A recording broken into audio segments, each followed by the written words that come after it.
नमस्कार दोस्तों, कैसे हैं आप सब। आज की स्टोरी है एकलव्य की गुरु भक्ति। आइए स्टोरी शुरू करते हैं।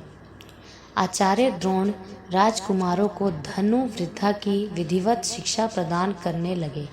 उन राजकुमारों में अर्जुन के अत्यंत प्रतिभावान तथा गुरु भक्त होने के कारण वह द्रोणाचार्य के प्रिय शिष्य थे।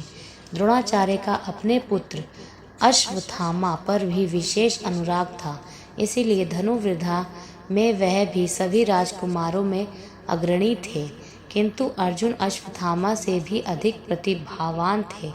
एक रात्रि को गुरु के आश्रम में जब सभी शिष्य भोजन कर रहे थे, तभी अकस्मात हवा के झोंके से दीपक बुझ गया। अर्जुन ने देखा, अंधकार हो जाने पर भी भोजन के कौर को हाथ मुंह तक ले जाता है।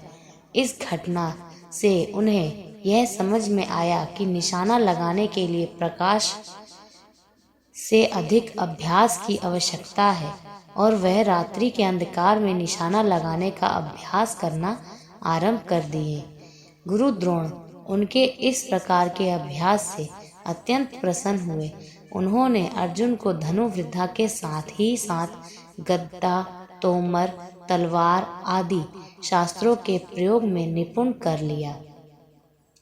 उन्हीं दिनों हिरण्यधनु नामक निषाद का पुत्र एकलव्य भी धनुर्विद्या सीखने के उद्देश्य से द्रोणाचार्य के आश्रम में आया, किंतु निम्न वर्ण का होने के कारण द्रोणाचार्य ने उसे अपना शिष्य बनाना स्वीकार नहीं किया। निराश होकर एकलव्य वन में चला गया। उसने द्रोणाचार्य की एक मूर्ति बनाई और उस मूर्ति को गुरु मानकर धनुर्विद्या का अभ्यास करने लगा। एकाग्रचित्त से साधना करते हुए अल्प काल में ही वह धनुर्विद्या में अत्यंत निपुण हो गया। एक दिन सारे राजकुमार गुरु द्रोण के साथ आखेट के लिए उसी वन में गए जहाँ एकलव्य आश्रम बनाकर धनुर्विद्या का अभ्यास कर रहा था। राजकुमारों का कुत्ता भटक कर एकलव्य के आश्रम में जा पहुंचा। एकलव्य को देखकर वह भौंकने लगा। इससे क्रोधित होकर एकलव्य ने उस कुत्ते पर अपना बाण चला चलाकर उसके मुंह को बाणों से भर दिया। एकलव्य ने इस कौशल से बाण चलाए थे कि कुत्ते को किसी प्रकार की चोट नहीं लगी, किंतु बाणों से बिंध जाने के कारण उसका भौंकना बंद हो गया।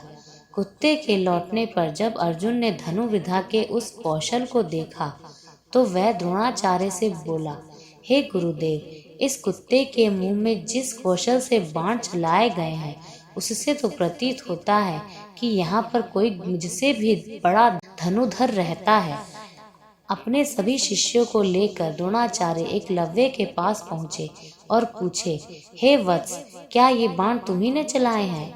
एकलव्य स्वीकार करने पर उन्होंने पूर्ण प्रश्न किया, तुम्हें धनुर्विद्या की शिक्षा देने वाले कौन हैं? एकलव्य ने उत्तर दिया, गुरुदेव, मैंने तो आपको ही गुरु स्वीकार करके धनुर्विद्या सीखी है। इतना कहकर उसने द्रोणाचार्य की उनकी मूर्ति के समक्ष ले जाकर खड़ा कर दिया। द्रोणाचार्य नहीं चाहते थे कि कोई अर्जुन से बड़ा धनुधारी बन पाए। वह एकलव्य से बोले, यदि मैं तुम्हारा गुरु हूँ तो तुमने मुझको गुरु दक्षिणा देनी होगी। एकलव्य बोला, गुरुदेव, गुरु दक्षिणा के रूप में मैं आप जो भी मांगेंगे मैं देने के लिए तैयार हूँ। इस पर द्रोणाचार्य ने एकलव्य से गुरु दक्षिणा के रूप में उसके दाहिने हाथ के अंगूठे की मांग की। एकलव्य ने संघर्ष पर अंगूठा दे दिया। इस प्रकार एकलव्य अपने हाथ से धनुष चलाने में असमर्थ हो गया और अपने पैरों से धनुष चलाने का अभ्यास करना आरंभ कर दिया। धन्यवाद दोस्तों। कैसी लगी आपको ये स्टोरी? कमेंट्स करके ज़रूर बताइएगा।